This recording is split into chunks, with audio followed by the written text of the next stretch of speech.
Cher ami auditeur, nous disions la dernière fois que c'est avec force détail que l'Ancien Testament avait annoncé la première venue du Christ sur la terre de Palestine il y a 2000 ans, et que toutes ces prophéties ont connu une pleine réalisation. Le Nouveau Testament, pour sa part, annonce avec tout autant de détails et de force la seconde venue du Christ, c'est-à-dire son retour. Cette prophétie est très abondante dans les écrits d'apôtres tels que saint Paul, saint Pierre ou saint Jean. Pourquoi ne connaîtrait-elle pas, comme celle des anciens prophètes, un plein accomplissement? Ceci ne fait aucun doute, car c'est le même Dieu qui a inspiré ses serviteurs, qu'ils soient de l'ancienne ou de la nouvelle alliance. Et puis Jésus a dit lui-même dans l'Évangile qu'il reviendrait prendre à lui ceux et celles qui lui appartiennent, ceux et celles qui espèrent en lui de toute leur force. Êtes-vous de ceux-là, vous qui écoutez en ce moment? Si le Christ ne devait pas revenir comme il l'a dit lui-même, et comme d'autres après lui l'ont affirmé, le Nouveau Testament est alors la plus grande supercherie de tous les temps. Le Christ lui-même le plus grand imposteur que la terre ait jamais porté. Mais dites-moi, pouvez-vous penser un instant que le Christ ait voulu nous tromper, nous endormir avec des fables? Était-il homme à cela? N'a-t-il pas dit « Je suis la vérité » ? S'il est quelqu'un dans lequel nous pouvons faire totalement confiance, c'est bien lui. Le Christ n'a jamais déçu personne. Il est arrivé que des religions, des chrétiens aient déçu, jamais le Christ.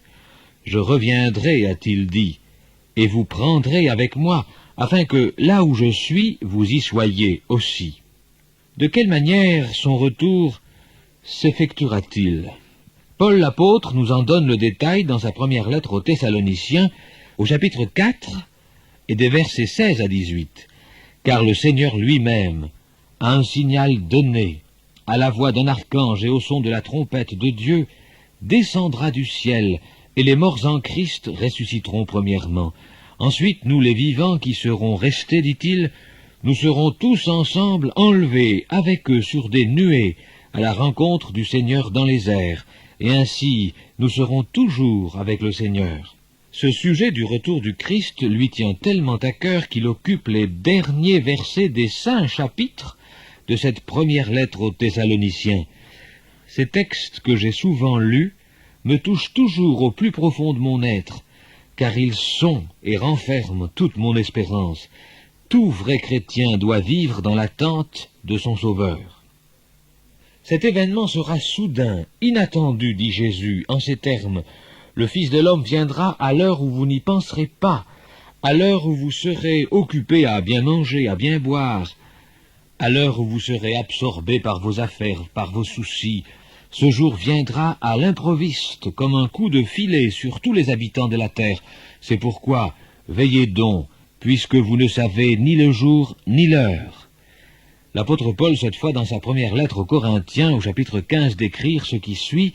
« Voici, je vous dis un mystère, nous ne mourrons pas tous, mais tous nous serons changés, en un atome d'instant, en un clin d'œil. » Oui, cher auditeur, pas le temps de faire « ouf !» Et tous les chrétiens partiront dans un temps plus court qu'une seconde. En un atome d'instant, dit l'apôtre, pas le temps de saluer ses amis, ses collègues, son entourage, ses bien-aimés, pas le temps de dire au revoir. Les chrétiens, les vrais, ceux qui le sont de cœur et non d'étiquette, partiront subitement à la rencontre de leur Sauveur en personne, venant à eux sur des nuées. En ce jour-là, dit le Christ, de 2 hommes qui seront dans un champ, l'un sera pris et l'autre laissé. De 2 femmes qui moudront à la meule, l'une sera prise et l'autre laissée. Quelle injustice, avez-vous envie de crier? Mais pas du tout. Ceux qui resteront sur la terre en ce jour-là l'auront bien voulu. Ils ne s'en prendront qu'à eux-mêmes pour avoir rejeté le salut que le Christ leur avait offert. La Bible dit qu'ils passeront par des temps difficiles, horriblement difficiles, comme la terre n'en a pas encore connu, plus difficiles que ceux d'Hitler. Le monde passera sous la botte d'un antichrist qui régnera sur la terre tout entière. Cet homme, un peu à la façon de l'ex-fourreur, se fera adorer de tous. Des temps de grandes épreuves et de grandes souffrances viendront sur le monde, au point que certains rendront l'âme de terreur, dit Jésus.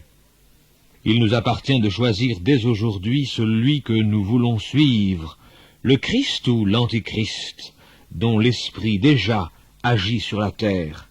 Pour ceux qui partiront dans ce jour extraordinaire du retour du Christ, Dieu lui-même, est-il écrit, oui, Dieu lui-même, essuiera toute larme de leurs yeux, et la mort ne sera plus. Il n'y aura plus ni deuil, ni cri, ni douleur, car les premières choses auront disparu. Pour eux commencera une éternité de joie, de paix, d'amour et de bonheur dans la présence de celui qu'ils ont reçu dans leur cœur par la foi. Aujourd'hui, ils lui font confiance sans l'avoir vu, sans le voir. Encore, dans ce jour, ils le verront pour vivre éternellement avec lui. Êtes-vous de cela?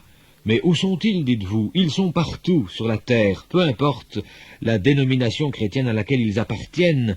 Ce n'est pas le titre ni l'étiquette qui sauve, c'est la foi, la confiance qu'on place dans le Christ mort pour ses péchés et vivant pour soi.